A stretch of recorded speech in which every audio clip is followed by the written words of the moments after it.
그래야만 일을 하는 사람들이 생각보다 많다고 해요. 이런 사람들을 보통 보면 마감의 스릴을 즐기는 사람들이라고 합니다. 마감의 스릴. 오히려 막판에 몰려서 막 쪼이는 느낌이 들 때 이때, 마음이 타들어갈 때 이때 살아있다고 느낍니다. 그래서 어떤 분들은 저한테 얘기할 때 왼편으로부터 뭔가 쫙 타고 오는 이 느낌이 좋다는 거예요, 되게. 네. 여러분 중에 그 막판의 스릴을 즐기는 분들 한 가지 좀 기억하시면 좋겠습니다. 건강검진 잘 받으셔야 됩니다. 왜요? 왜냐하면 이 막판에 몰리게 됐을 때 나는 뭔가 이게 쫙 타는 느낌이 좋지만 몸도 같이 타는 거거든요. 그래서 실제로 이런 경험을 하는 사람들이 그렇지 않은 사람에 비해서 심장과 혈관계통의 질환에 걸릴 확률이 3배가 높다는 연구 결과가 있습니다. 우와. 네, 원래 학술 용어는 지연 행동이라고 해요. 어떤 걸 미루는 행동 자체를 말하는데 저는 이제 그 미루는 행동 대신에 꾸물거림이라는 단어를 좀 선호하는 이유가 사실 많은 사람들이 미루는 행동을 하고 나서 스스로를 게으르다고 생각을 해요. 나는 게을러, 의지박약해 이런 얘기를 많이 하잖아요. 그런데 그렇게 부정적인 이미지를 자꾸 자기한테 붙이게 되면 더 일을 미루게 되거든요. 그래서 꾸물거림이라는 말을 저는 선호하는데 원래 내가 이 일을 하지 않으면 나중에 경을 칠 거다. 이런 부정적인 결과가 올 거라는 걸 다 알고 있어요. 그리고 나도 이거를 해야 한다는 것도 잘 알고 있어요. 그런데 안 하고 있으면서 상당히 불편해하는 그런 단계. 이게 꾸물거림의 정의입니다. 사실 제가 그동안에 이제 학교에 한 20년 가까이 저 대학생들과 같이 하는데요. 요즘은 이제 보고서 과제를 주게 되면 특정한 날에 자정까지 이거를 이렇게 파일을 탑재하게 돼 있거든요. 근데 뭐냐면 딱 12시가 넘어가게 되면 이거를 아무리 해도 파일을 올릴 수가 없어요. 그러면 0점 처리를 합니다. 예외 없이. 상당히 위험 부담이 큰데 네. 여러분 한 3개월 전쯤에 그 보고서 내야 된다는 공지를 하고 중간에 친절하게 리마인더도 여러 번 줍니다. 그런데 학생들이 언제 제일 많이 내는지 아십니까? 언제 제일 많이 냅니까? 당연히 마감 당일날 많이 냅니다. 네, 마감 당일날 많이 내는 건 괜찮은데 학생들 중에 절반 가까이가 11시 50분부터 냅니다. 11시 50분 괜찮아요. 11시 50분 한 10분 남아있잖아요. 이게 충분히 파일 클릭하면 되는데 그중에 3분의 1은 11시 57분부터 냅니다. 11시 57분. 아직 괜찮아요. 3분 남아있잖아요. 3분 안에 들어가서 클릭하고 이게 뭐 하면 충분히 가능하거든요. 근데 놀랍게도요. 11시 59분에 내는 학생이 적지 않습니다. 이런 학생들 뭔가 승부사, 이거 완벽주의자 같잖아요. 보면 오탈자 많아요. 그런데 더 놀라운 신인류가 있습니다. 신일유요? 제가 한 20년 가까이 매 학기마다 한 번도 없었던 적이 없던 신인류는 뭐냐면 저한테 개인적으로 이메일을 보낸 학생들이 있어요. 예, 상당히 긴 이메일 받습니다. 상당히 기구한 사연들이 많이 담겨 있습니다. 서사가 길어. 눈물 없이 읽을 수 없어요. 게다가 그중에 어떤 학생 뭐라 그러냐면 분명히 59분에 눌렀다. 눌렀는데 갑자기 모래시계가 떴다 화면에. 그리고 어떤 분은 또 사실인지 모르겠지만 화면이 파랗게 바뀌면서 치명적 오류 뭐 이렇게 떴다는 거예요. 머리 좋네. 사람들이 어떤 분야에서 그럼 많이 꾸물거리는가 이 영역이 되게 관심사인데요. 실제로 요 최근에 보면 사람들이 꾸물거리는 것 중에 하나가 잠잘 때 취침 시간 있잖아요. 이것도 꾸물거려요. 핸드폰. 맞아. 여러분도 그러잖아요. 너튜브 이런 거 보시게 되면 한 번 보고 끝나는 경우는 없어요. 예, 보건 돌리고 이렇게 하다 보면 어떻습니까? 쇼츠 같은 경우 그렇죠. 이거죠. 이렇게 거의 자동화 넘기는 되신 거죠. 저거 같은데, 네. 사실 실제로 이게 보는 분들이 많아요. 근데 그렇게 되면 어떻습니까? 수면 시간 자체가 줄어들잖아요. 그러면 아침에 일어나면 되게 피곤한 그 상태로 또 시작을 해야 되는 거거든요. 그래서 이게 취침 시간 꾸물거림이라는 말이 있을 정도니까 사실 그런데 가장 사람들이 많이 꾸물거리는 삶의 영역은 어떤 것일까? 궁금해. 이게 이제 많이 꾸물거리는 중에 1번이 뭡니까? 건강입니다. 아이고. 실제로 이게 건강과 관련된 부분, 아까 건강검진 말씀드렸지만 꾸물거리는 사람들이 너무 많아요. 실제 병원에 가야 되는데 안 가고 계속 머물거리는 거. 건강검진을 사실 막 매년 같은 기간에 막 이렇게 받는 것도 스스로의 일을 막 미루고 뭐 그런 이유들이 아닐까요? 실제로 맞습니다. 건강검진을 가장 많이 하는 달이 12월이에요. 맞아. 12월 말에 가시면요 예약할 수 있는 날짜가 없어요. 근데 왜 그러냐면 그날 회가 넘어가기 전에 하긴 해야 되는 거잖아요. 12월 20 며칠 이렇게 되면 아예 예약할 수 있는 공간이 없어요. 맞아. 이렇게 건강 자체가 많은 사람들한테 이게 미루는 그런 것들 중에 하나고요. 근데 이렇게 습관적으로 이게 꾸물거리게 되면 스트레스 호르몬이 되게 많이 나온대요. 그렇게 되면 아까 말씀드린 것처럼 심장이라든지 이런 데 무리가 많이 가게 되는 거죠. 꾸물거림이라고 하는 게 이렇게 건강 문제하고도 관련되지만 또 여러 가지 경제적인 그런 부분하고도 관련이 있습니다. 2013년도에 그 독일에서 세금 안 내고 버티다가 과태료 먹고 연체료 낸 사람 있잖아요. 네. 근데 그 연체료 자체가 총액이 3억 8천만 유로였다 그런 거예요. 우리 돈으로 하면 약 5천억 원 정도. 시간 자체도 보면 그 독일의 경우입니다. 보통 한 하루에 허비하고 낭비하는 시간이 평균 한 3시간씩은 허비를 한대요. 그러면 1인당 1년에 한 29일 정도는 그냥 웨이스팅 하는 거예요. 허비하는 시간이라는 거죠. 한국은 어떨까요? 오. 한국 사람 되게 근면하고 성실하고 네, 이러니까 네. 훨씬 그런 것 같지 않잖아요? 그리고 또 빨리빨리 정신이 있어서. 그렇죠. 빨리빨리 정신이 있죠. 그런데 가장 많이 꾸물거립니다. 오. 어떤 그 인류학 연구하는 어떤 분이 재미있는 연구를 했어요. 네. 각 나라의 사람들이 1분 동안 몇 걸음이나 이렇게 옮기나 평균적으로. 생각 안 해봤는데. 그 미국 사람들은요 1분 동안 이렇게 걷는 거를 25걸음을 옮겨요. 네. 일본 사람들은 조금 더 많이 걸어서 35걸음을 옮깁니다. 오. 자, 여러분 생각에 한국 사람은 몇 걸음이나 옮길까요? 1분에 어떠실까요? 네, 1분에. 1분에 빨리빨리 해가지고 한 70? 60 넘을 것 같은데. 너무 거 같긴 해. 65? 65, 56번 걸음 옮깁니다. 와 진짜 빠르다. 수준 아니에요? 그러니까 사실 걸으면 이렇게 1초에 한 번씩 걷는 거예요, 지금 사람들이. 이렇게. 이게 미국에 비해서 거의 2배 이상을 걷는데 그래서 혹자는 이렇게 얘기를 하더라고요. 한국은 멈추는 게 두려운 나라이다. 쉴 줄 몰라 우리나라 사람들. 한정된 시간에 빨리빨리 일을 처리해야 되고 그리고 또 한국에 또 많은 게 뭡니까? 1등만 기억하잖아요. 맞아요. 한정된 시간 속에 잘해야 된다는 거가 이 두 가지가 함께 있는 거잖아요. 네. 그래서 생각보다 한국에서도 이 꾸물거리는 사람들이 적지 않다고 합니다. 워낙 이걸 잘하고 싶고 빨리빨리 해야 된다는 압박감이 너무 많다 보면 사실 이 일을 미루는 경우가 많이 생기기도 합니다. 그러면 어떤 연령대에 있는 사람이 가장 많이 꾸물거릴까? 저는 20대 정도? 20대. 약간 사춘기가 오는 그 아이들을 보면 조금씩 꾸물거리기 시작하는 것 같아요. 네. 뭘 시켜도 조금만 있다가 뭐 하라고 해도 나중에 약간 요런 몇 살 때, 몇 살 때? 핑계들이 생기기 시작하는 것 같거든요. 몇 살 때 그 같아요? 사춘기가 오는 그 시기. 사춘기 나이 때? 저는 한 50대, 그러니까 40대 후반에서 한 50대 한 중반까지 그런 시기가 되지 않을까. 되지 않을까? 왜냐면 사회적으로 일단 가장 그 사회 활동을 많이 할 시기고 어떻게 보면 그리고 개인적으로 봤을 때는 또 한 가장이 될 수도 있고 가족의 중추적인 역할을 할 수 있는 뭐 부모로부터 자식으로부터 그러면서 결정에 대한 꾸물거림이 조금 더 많지 않을까 이런 생각이 좀 들긴 듭니다. 보통 저희가 볼 때 14세에서 29세까지가 가장 많이 꾸물거립니다. 맞았어. 요 두 명이 정말. 약간 MG? 보통 뭐 그 MZ일 수도 있고 또 젊은 세대가 많이 꾸물거린다는 거죠.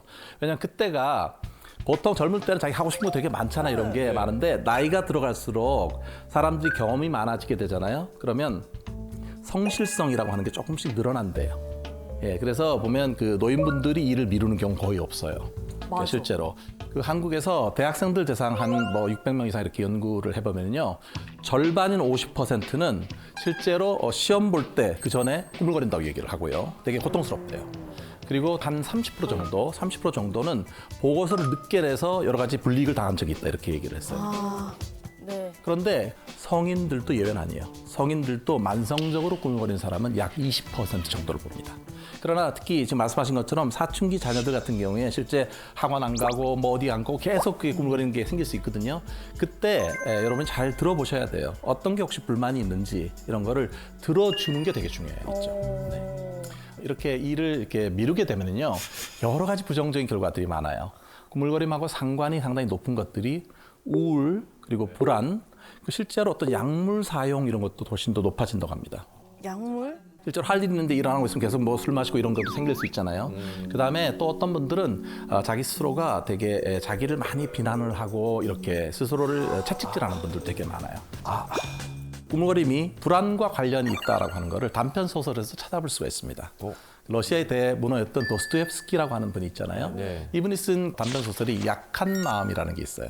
어떤 사람이냐면 하위급 공무원이었던 바샤 슌코프라는, 이름 발음하기 되게 어려워요.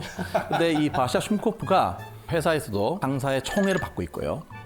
또 최근에는 자기가 흠모했던 그런 그 여인과 약혼을 한 상태예요. 그런데 이제 털이 다가오고 있는데 그 전에 그 상사가 너 일 잘하니까 내가 좀 너한테 경력에 도움될 수 있는 일을 하나 더 줄게.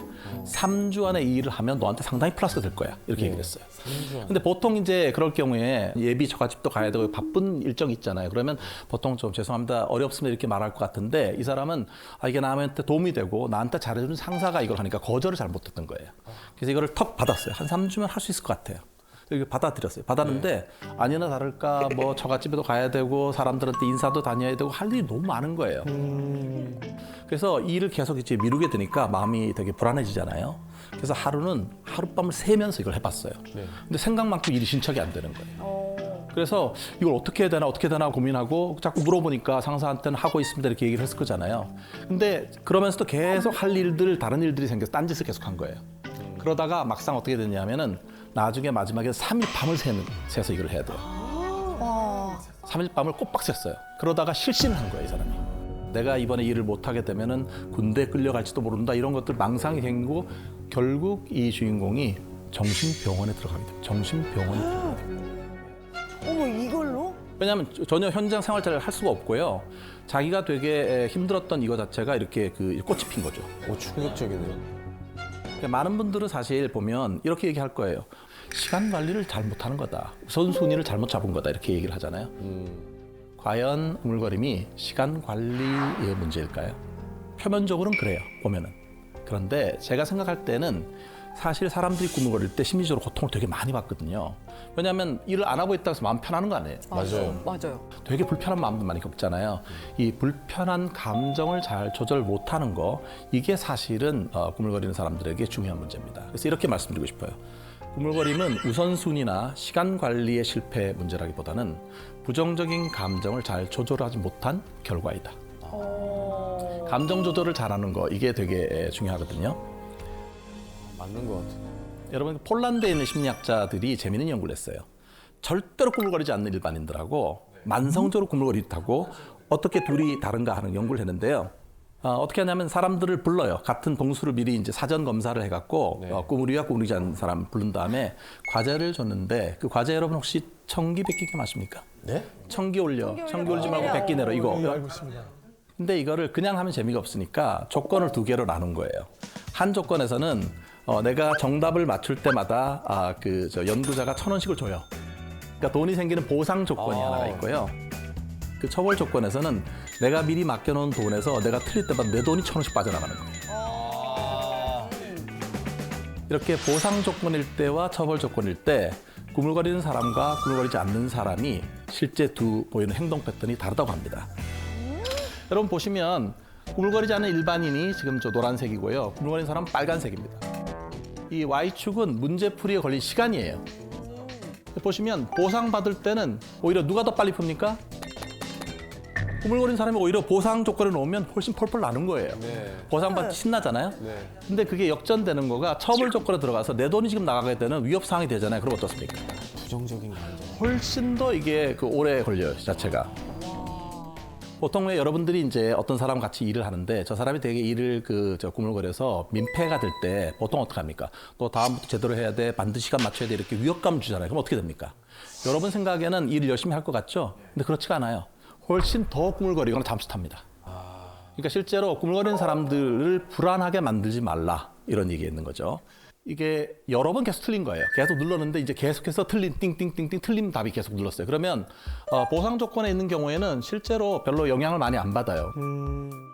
왜냐하면 보상 조건에서는 어차피 내 돈 나가는 건 없는 거잖아요. 네, 틀려도 제로니까. 그런데 처벌 조건일 때 어떻습니까? 보시면 아까와는 달리 이번에는 구물거리지 않는 사람들은 좀 신중한 모드로 돌아서는데 반해서 구물거리는 사람들은 정말 미친 듯이 빨빨 누르는 거예요, 이거를. 왜 그럴까요? 왜냐면 지금 돈이 땅땅땅 나가고 있고 점점 이렇게 불안수는 올라가게 되잖아요. 그러니까 나중에는 그냥 될 대로 누르는 거예요. 되는 대로 되고 이렇게. 그러니까 그러면은 결국 일을 하는 수행의 질이 엉망이 되는 거예요. 그래서 생각보다 구물거리는 사람들이 실패가 반복되게 되면은 그 다음엔 충동적으로 변한다는 거를 알 수 있습니다. 근데 제가 왜 충동을 강조하냐면 충동성이라고 하는 것이 특히 안전사고 발생과 관련이 있어요. 예, 보면은 만성적으로 사고 치는 사람들, 만성적인 음주운전하는 분들 이런 분들에 대해서 심리학자들이 연구를 한 게 있거든요. 그런 사람들은 도대체 어떤 사람들이냐, 어떤 특성이 있느냐 이렇게 물어보면 1번이 충동적인 성향이 많은 사람. 만성적으로 사고가 생기는 거죠. 두 번째는 아주 사소한 규칙이라도 규칙을 자꾸 어기는 사람이 있어요. 다 같이 1시에 오기로 했는데 1시 5분에 늘 오는 사람 있잖아요. 이렇게 사소하지만 그 룰 자체를 자꾸 깨트리려고 하는 사람. 세 번째는 좌절 상황에서 짜증을 많이 내는 사람들. 즉 좌절에 대한 인내심이 약한 사람. 이 세 가지가 함께 있으면 실제로 사고 발생 확률이 높다고 하네요. 득볼의 그 왜 조세 페라리라고 하는 심리학자가 이렇게 일단 해, 막 꾸물거리지 말고 일단 시작해봐라고 하는 그거를 만성 우울증인 분한테 힘내. 혹은 뭐 경기를 앞두고 막 긴장하고 있는 선수한테 긴장하지 마. 이렇게 얘기하는 것처럼 아무 효과 없는 얘기다라고 얘기를 하는 그 얘기를 보면서 상황적 맥락이 얼마나 중요하고 옆에서 얘기하는 조언들이 굉장히 섬세해야 된다는 얘기를 하는데 이런 맥락에서는 그러니까 상황적 힘을 좀 많이 강조를 하잖아요. 아, 오히려, 네. 네네. 근데 또 저는 어떤 연구자들을 보면 이게 만성적인 혹은 기질적인 측면이 좀 있다, 꾸물거림에.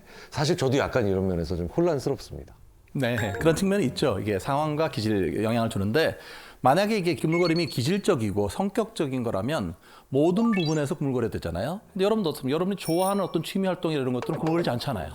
속도 장난 아닙니다. 그러니까 이게 물론 영향성이 기질의 일부 영향이 있고 또 상황도 영향이 있을 것 같은데 가끔 보면 왜 이렇게 늦게 오는 사람 있잖아요. 늘 똑같이 했는데 30분 늦는 분 어떻게 하면 좋을까? 이런 사람 만날 때.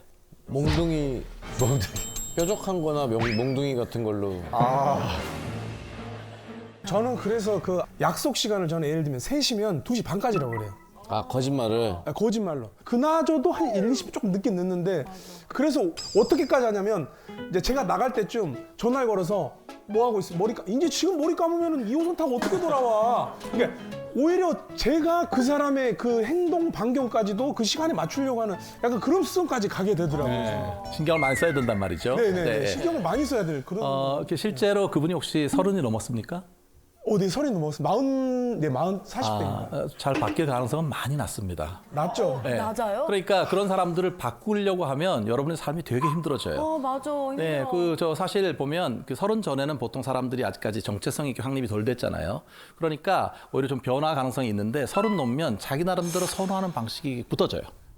네. 근데 많은 분들하고 제가 얘기를 하고 상담을 하고 해보면 어떻게 하면 이 게으른 이거를 잘 극복할 수 있느냐, 잘 바꿀 수 있느냐 이런 거 관심 많아요. 그래서 보통 이제 뭐 시중에 여러 가지 좋은 제안들이 되게 많잖아요. 이 책 보고 저 책 보고 너튜브 보고 이걸 하는데 안 되면 나중에 어떻게 되냐면 상당히 실망을 해요.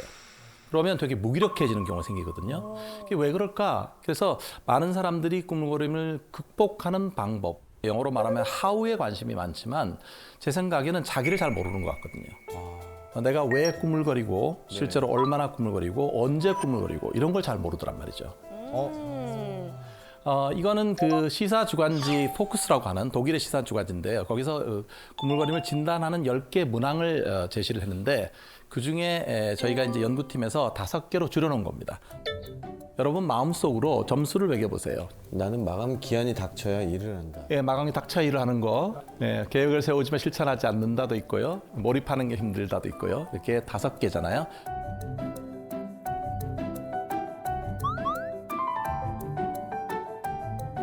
나 1번 4. 형 속으로 생각해 그래요? 네, 저 사 더 할 뻔했어요, 지금. 사 얘기했는데. 너 까먹을까 봐. 네, 알려줘도 돼요. 혼자 있는 줄 알고. 아, 네네네. 자, 혹시 10점 이하, 10점 이하신 분? 네, 상당히 많으십니다. 네, 손 내려주십시오. 여러분들은 시간 관리를 잘하고 있는 겁니다. 11점부터 16점까지 있습니까? 11점, 16점까지. 네, 많은 분들이 들으셨네요. 패널분들 그리고 손 내려주십시오. 네, 여러분들 경계 공보입니다. 경계. 지금 일이 많으신 거예요. 일이 많으시기 때문에 중요한 일들이 조금씩 어떤 일들은 조금씩 밀릴 수 있다는 거예요. 경계 공보입니다. 사실 그거는 정말 일을 많이 하다 보면 일종의 멀티태스킹을 많이 하다 보면 그럴 수가 있어요. 혹시 17점 이상 있습니까? 와, 귀한 분들. 생각보다 많습니다. 오늘 여러분. 여러분 공식 경보입니다.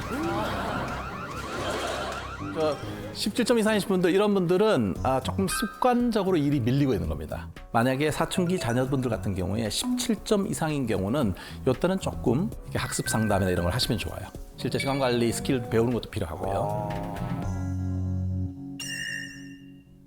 아직까지 계산 못 하신 분이 계시는데 이거 아, 네, 그러신가요? 이건 몇 점일까요? 계속 합치고 있어서 아, 네네네. 저 따로 문자로 보고 드릴게요. 네네, 문자로 주시고요. 네. 실제로 언제 꿈을 거릴까? 이것도 사람마다 다양한 개인차가 존재한답니다. 그 피터 골위처라고 하는 학자가 사람들이 꿈을 거리는 단계를 크게 5개로 나눴습니다. 보시면 계획 단계에서 미루는 사람이 있고요. 두 번째는 계획은 세웠지만 일을 막상 시작을 안 하는 착수 단계에서 일을 미루는 사람이 있고요. 사실 가장 많은 빈도는 여기에 있습니다. 그럼 세 번째는 일을 시작하긴 했는데 지속적으로 잘 못하는 사람이 있는 거예요.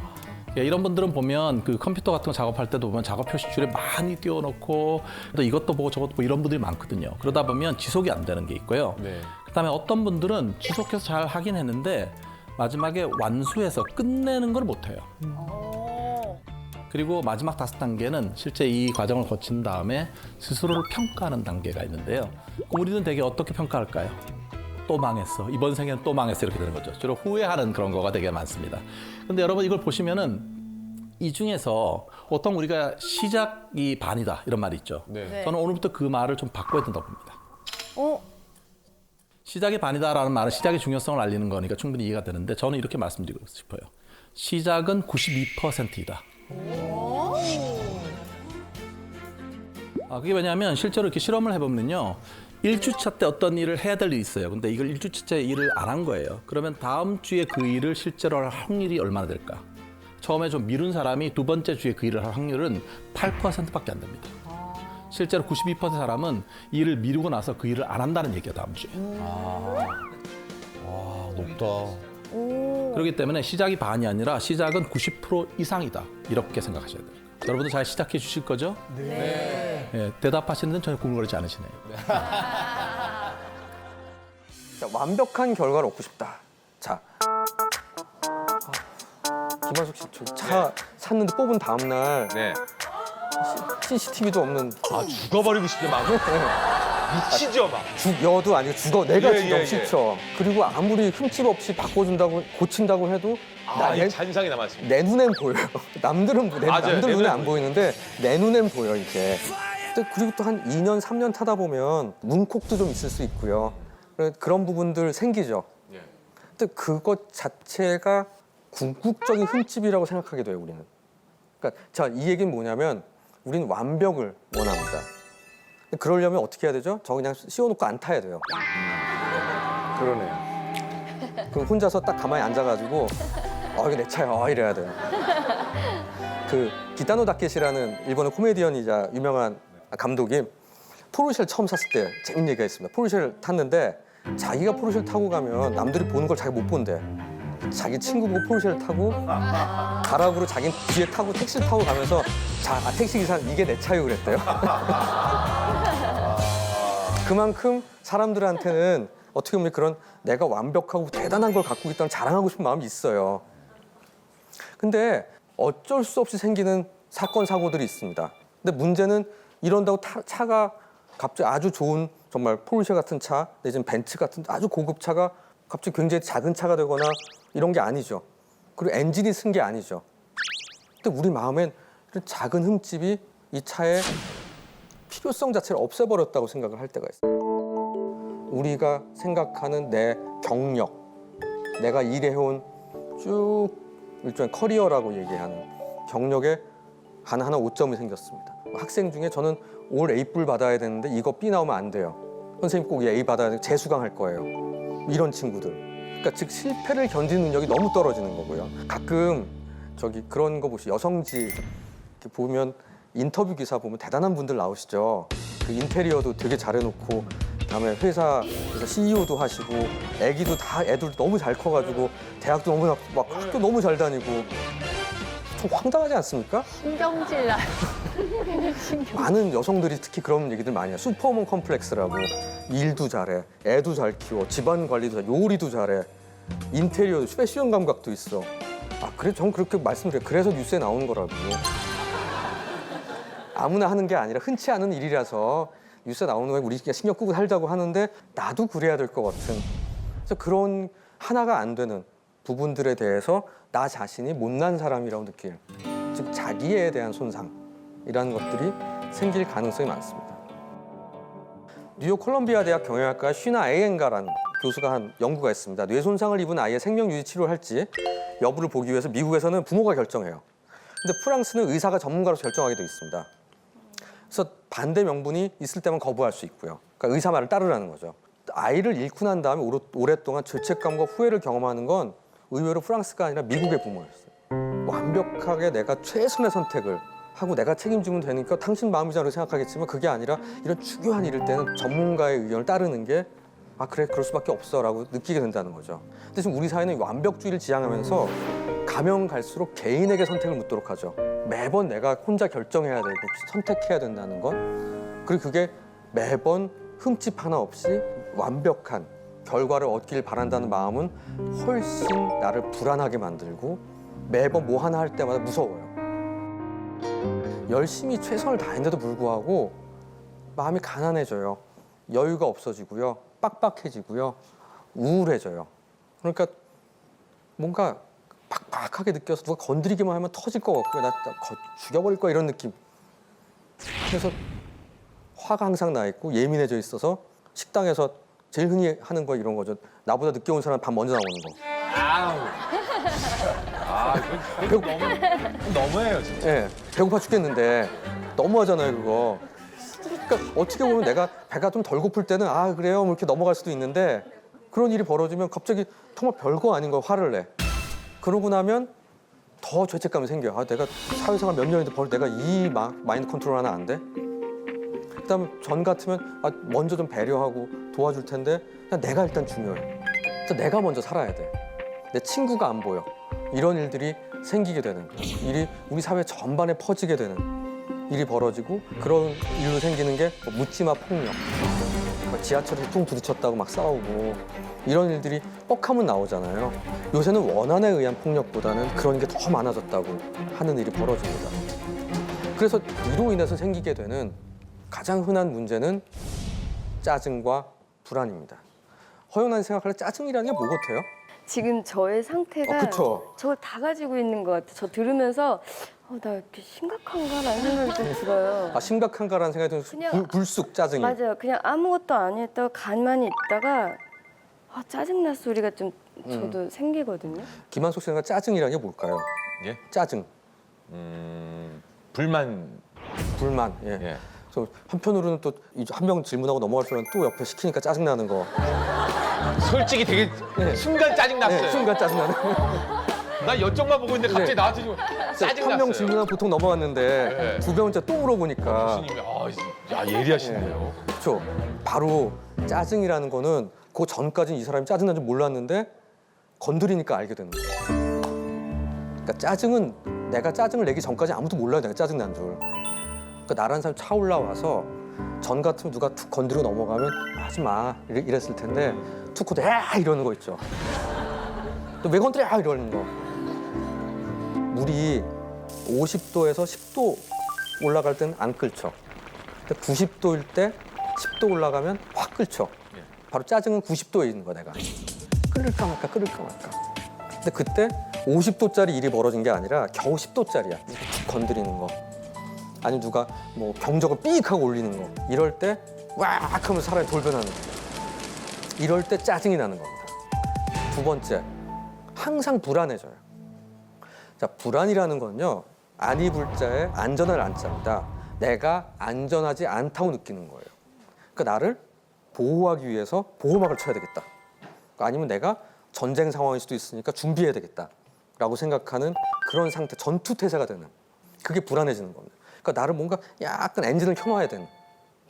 그래서 바스락한 소리마다 금방 막 예민해지게 반응하고 과잉 반응을 하고 민감해지는 상황이 벌어져서 작은 일이 벌어져도 금방 막 예민하게 받아들이고 반응하는 이런 일들이 생기게 되는 겁니다. 또 그러면서 불안해지면 어떤 일이 벌어지냐면 내 내부에서 벌어진 일들에 대해서 되게 예민해져요. 심장이 벌렁벌렁 뛰는 거, 배가 꾸룩꾸룩한 거, 약간 입이 바짝 타는 거 이런 것들을 다 되게 큰 무서운 병이 생겼다고 생각해요. 왜냐하면 전보다 크게 느끼니까. 저는 심장 뛰는 걸 안 느꼈는데 갑자기 심장이 느껴져요. 그럼 심장이 뛸 만한 일이 벌어졌다 생각해요, 여기서는. 그러니까 위험한가 보다 라고 생각하는 악순환에 빠지는 일이 생기게 됩니다. 그런 면에서 저는 짜증이 난다, 라고 얘기하면 아 역시 나는 안 돼. 난 요거밖에 안 되는 사람이구나 라고 생각하기보다 짜증이 난다. 내 몸이 나한테 보낸 신호예요. 너 오늘 여기까지야. 차 올라왔어. 올라왔으니까 이제부터는 좀 쉬어야 돼. 괜히 더 무리하다가는 화내게 돼. 짜증이 겉으로 드러나게 돼.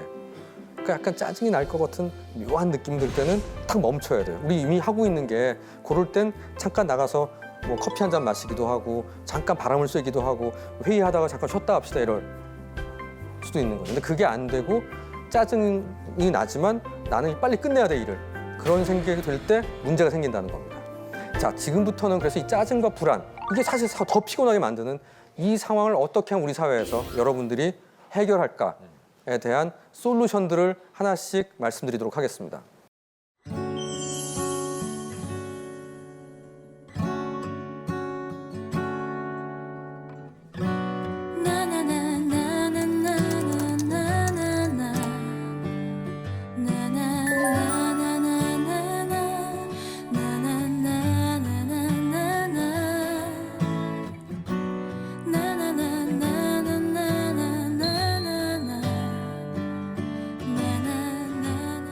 뇌와 심장 사이의 연결을 끊어라.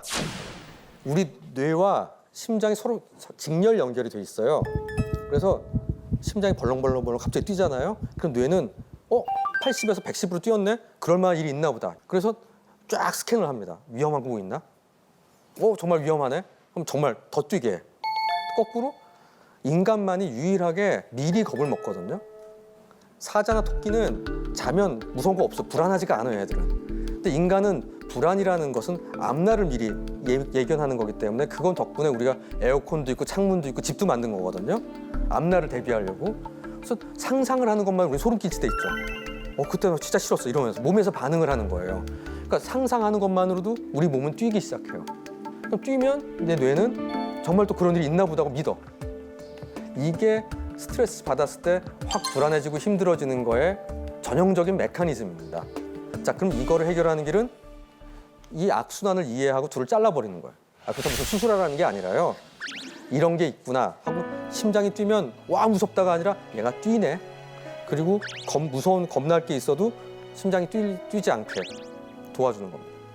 제 환자 중에 고황장애인 두 분이 계세요. 첫 번째는 대학생이 고황장애에서 상당히 좋아졌어요.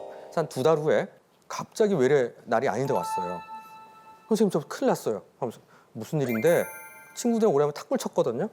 탁구를 30분, 1시간 막 쳤더니 심장이 뛰어요. 막 치고 났더니 심장이 뛴대. 그래서 저 공황발작 또 오나 봐서 무서워 선생님한테 왔어요. 야 탁구를 치면 심장이 뛰지 뭔 소리냐고. 정말 그러네. 그러고 갔어요. 그냥 무서운 거야. 또 올까 봐. 이 친구의 머릿속에는 그 공황발작이 왔던 게 너무 겁났었기 때문에 그냥 자연스러운 심장이 뛰는 것을 또 무섭다고 느끼는 겁니다. 근데 두 번째 분은 좋아진 다음에 등산을 했어요. 저희 병원 뒤에 아차산이 있는데 아차산 턱까지 올라가면 꽤 힘들어요. 그래서 올라갔더니 심장이 터질 것 같았대요. 근데 와 내가 오래간만에 산의 꼭대기에 올라가서 시원하게 물 마시고 바람 쐬고 진짜 좋다. 심장이 터질 것 같았지만 굉장히 성취감을 느꼈다라고 와서 말씀하셨습니다. 똑같이 심장이 뛰는 일을 전혀 다르게 해석한 거예요. 치료가 된 다음에도 여전히 한쪽은 무섭고 두렵고 겁나요. 왜냐하면 그건 쉽게 없어지지 않아요. 우리 뇌는 한번 쭉 흉터가 난 셈이기 때문에 겁나요. 마치 집에 도둑이 한번 들고 나면 밤에 창문 소리 덜컥만 나도 겁나잖아요. 이런 일들이 벌어지게 된다는 겁니다. 그렇듯이 내가 지금 느끼고 있는 게 혹시 과잉은 아닌지 심장과 뇌의 커넥션을 끊어라 이 얘기입니다. 두 번째, 접시물에 빠지면 무서워 죽겠어요 하는 겁니다. 평생을 호수만 보던 친구가 동해안에 갔다고 생각을 해보죠. 그래서 파도가 팍 치면 무서워 죽겠어요. 하지만 동해안에 사는 애를 보면 한 친구가 보면서 이건 파도도 아니에요 그러겠죠. 그럴 때가 있다는 겁니다. 우리가 무섭고 불안해지면 그냥 작은 일들 그것을 커다란 파도라고 느낄 때가 있어요. 그렇듯이 우리는 선생님 좀 비정상인가 봐요. 난 문제인가 봐요 라고 오시지만 대부분의 많은 분들은 정상과 건강 사이에 있으면서 비정상과 정상 사이에 있다고 느끼면서 와요. 65세 40대인 노인분이 치매인 줄 알고 오세요. 기억력 검사 정상이야. 근데 이분은 내가 옛날엔 핸드폰 번호 10개 다 외웠는데 이젠 3개밖에 못 외운대. 저도 3개밖에 못 외워요. 그래요. 핸드폰 10개 외운 게 대단하신 거라고 그동안. 정상과 건강함 사이에 있는 분들이 150에서 100을 떨어진 분이 자기가 60점 미만이 됐다고 착각을 하고 오시는 경우도 많아요. 대부분의 분들은 실제로는 그럴 경우가 많다. 나를 너무 결손이 있거나 결함이 있거나 앞으로 고칠 수 없는 상태가 됐다고 생각하지 말자. 그래서 이럴 때 좋은 거는 군화입니다. 화나, 무서워 이게 아니라 내가 지금 화를 내는구나. 내가 지금 무서워하는구나. 그렇구나라고 생각하면서 일단 지켜보게 되면 사실관계가 보이면서 조금 객관화시키는. 그러면 이제 이거 넘어갈 수 있다라는. 아니면 내가 대응을 해야 될 문제인지 어떻게 할지를 보게 됩니다.